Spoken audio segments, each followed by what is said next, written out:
પાલનપુરમાં માનવતાને શર્મસાર કરતી ઘટના સામે આવી છે। કોલ્ડ સ્ટોરેજમાંથી મૃતદેહનો નિકાલ કરવા માનવતા નેવે મૂકી હતી। સેનિટેશન શાખાએ કચરાના ટ્રેક્ટરમાં મૃતદેહ લઈ ગયા હતા।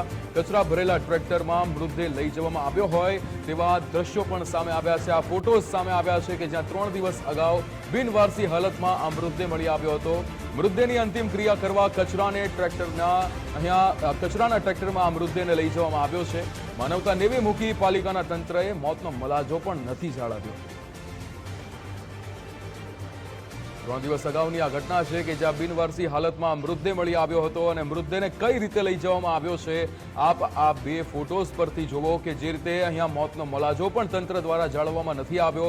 પાલિકાના તંત્રએ આ મૃતદેહ કે જે બિનવારસી હાલતમાં મળ્યો હતો અંતિમ ક્રિયા કરવા માટે આ મૃતદેહને કચરાના ટ્રેક્ટરમાં મૂકીને લઈ જઈ રહ્યા છે। આપ જોઈ શકો છો કેટલી અહીંયા આ બેરહેમીથી એટલે આપણે કહી શકીએ કે આ સેનિટેશન શાખા કે જે કચરાના ટ્રેક્ટરમાં મૃતદેહને લઈ જઈ રહી છે મોતનો મલાજો પણ અહીંયા જાળવવામાં નથી આવ્યો। અંતિમ ક્રિયા કરવામાં આવે અને અંતિમ ક્રિયા માટે લઈ જવામાં આવ્યો હતો આ મૃતદેહને પણ કેવી રીતે લઈ જવામાં આવ્યો છે એ ખૂબ જ અહીંયા ચોંકાવનારું છે। આ ટ્રેક્ટર કે જે કચરા ભરવા માટે ઉપયોગમાં લેવાય છે એ જ ટ્રેક્ટરની અંદર આ મૃતદેહને લઈ જવામાં આવ્યો છે। સેનિટેશન શાખા દ્વારા કચરાના ટ્રેક્ટરમાં આ મૃતદેહને મૂકી દેવામાં આવ્યો અને તેવી રીતે જ એને લઈ જવામાં આવે છે। પાલનપુરની આ ઘટના છે કે જ્યાં માનવતાને શર્મસાર કરતી આ ઘટના આ ખૂબ જ ચોંકાવનારી ઘટના સામે આવી છે। કોલ્ડ સ્ટોરેજમાંથી મૃતદેહનો નિકાલ કરવા માટે અહીંયા માનવતા નેવે મૂકી છે। કોલ્ડ સ્ટોરેજમાં ન રાખવો પડે તેનો નિકાલ થઈ જાય અંતિમ ક્રિયા થઈ જાય પણ અંતિમ ક્રિયા કરવા માટે જે રીતે લઈ જવામાં આવે છે તે ખૂબ જ શર્મસાર કરતી આ ઘટના સામે આવી છે। કચરાના ટ્રેક્ટરમાં આ મૃતદેહને લઈ જવામાં આવ્યો છે। માનવતાને અહીંયા નેવે મૂકવામાં આવી છે પાલિકા દ્વારા તંત્ર દ્વારા મોતનો મલાજો પણ નથી જાળવવામાં આવ્યો।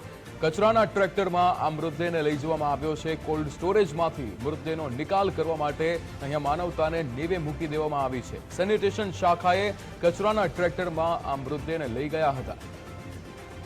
મૃતદેહની અંતિમ ક્રિયા કરવા માટે આ કચરાના ટ્રેક્ટરમાં વિપક્ષ નેતા આશાબેન રાવલ આપણી સાથે જોડાઈ ગયા છે। આશાબેન, પાલનપુરની આ ઘટના સામે આવી છે, મૃતદેહને કઈ રીતે લઈ જવામાં આવે છે? કચરાના ટ્રેક્ટરમાં આ મૃતદેહને અંતિમ ક્રિયા માટે લઈ જવામાં આવે છે। નગરપાલિકામાં જે આ કૃત્ય કર્યું છે, જે બિનવારસી લાશો જે લઈ જવાની હોય એ નગરપાલિકા સેનિટેશન વિભાગને જ કરવાની હોય છે, પણ એમણે વારંવાર વિવાદમાં રહેલી, ભ્રષ્ટાચાર માટે બી વિવાદમાં રહેલી આ નગરપાલિકાએ હવે છેલ્લું જે બાકી રહ્યું એ માનવતા વિરુદ્ધનું કામ કરી અને જે બી વ્યક્તિનો છેલ્લો અંતિમ શ્વાસ હોય એ ગયા પછી માણસની જયારે લાશ લઈ જવાતી હોય તો લોકો એને અંતિમ ભગવાનના ચરણોમાં એ જીવ જઈ રહ્યો છે ત્યારે એને માન સન્માન સાથે એને એવી રીતે જયારે સ્મશાને લઈ જઈ અને એની વિધિ કરી રહ્યા છે ત્યારે નગરપાલિકાએ એક કચરાના લેવલે કચરાની સાથે એની ગણતરી કરી અને મૃતદેહને કચરાના ટ્રેક્ટરમાં ભરી અને માનવતા વિરુદ્ધનું કૃત્ય કર્યું છે।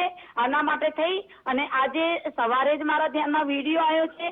હું આજે ચીફ ઓફિસરને પણ રજૂઆત કરવાની છું કે કોઈ બી બિનવારસી લાશ હોય એને કચરાના તોલે ન લેવાની હોય, એને પેલાની સાથે એને વિધિ સાથે એની સ્મશાન એની ક્રિયાકર્મ કરી અને એને અગ્નિદાહ આપવાનો હોય। આવી રીતે એને બીજી વાર ન થાય એના માટે થઈને અમે નગરપાલિકામાં આજે રજૂઆત કરીશું। બિલકુલ આશાબેન, આપ ગુજરાત ફર્સ્ટની સાથે જોડાયા બદલ આપનો ખૂબ ખૂબ આભાર।